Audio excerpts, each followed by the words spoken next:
ADHD affects 1 in 20 school-aged children in Australia. Stimulant medications such as Ritalin are often prescribed to improve focus and impulse control.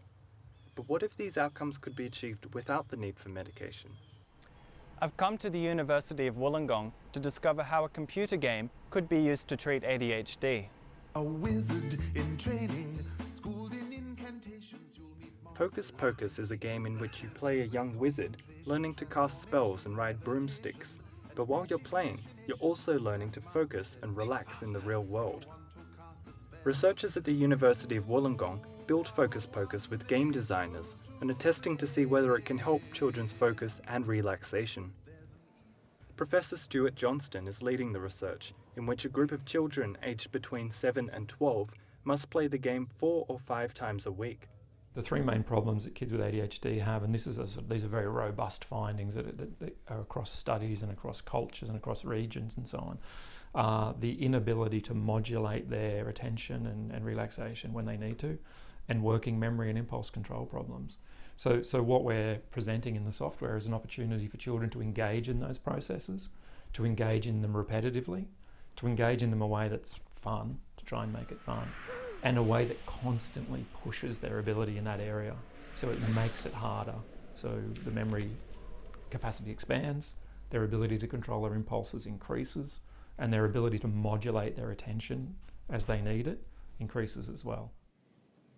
The team of researchers have been conducting assessments with participants both before and after they use the game. Vienna is 10 years old and has been participating in the program for the last 6 weeks.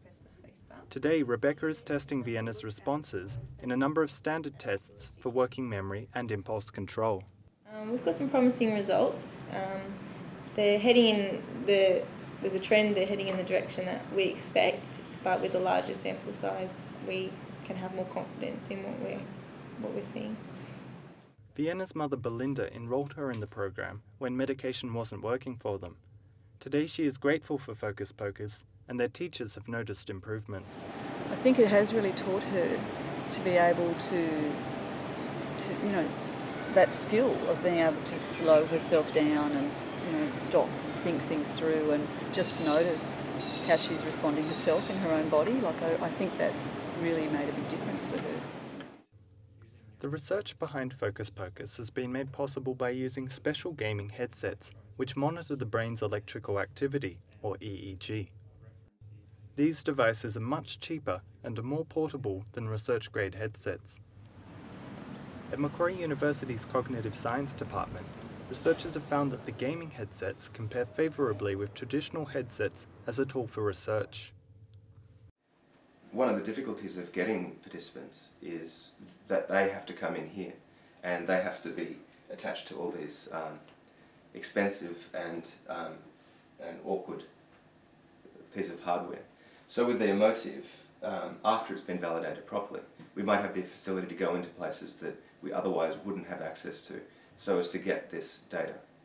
So that is one of the best dimensions, I think, of these sort of products, is the portability.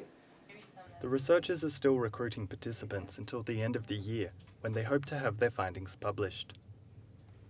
Look, the goal is that we're presenting people with an alternative. Ultimately, what we're trying to do is to develop an alternative methodology for people to treat the symptoms of ADHD. So whether that's in concert with the traditional drug therapy that they may be prescribed by their paediatrician or their doctor, I'd see it as being possible that a child who has essentially mild or maybe subclinical ADHD might be able to fully address the problems that they're having using this kind of training approach.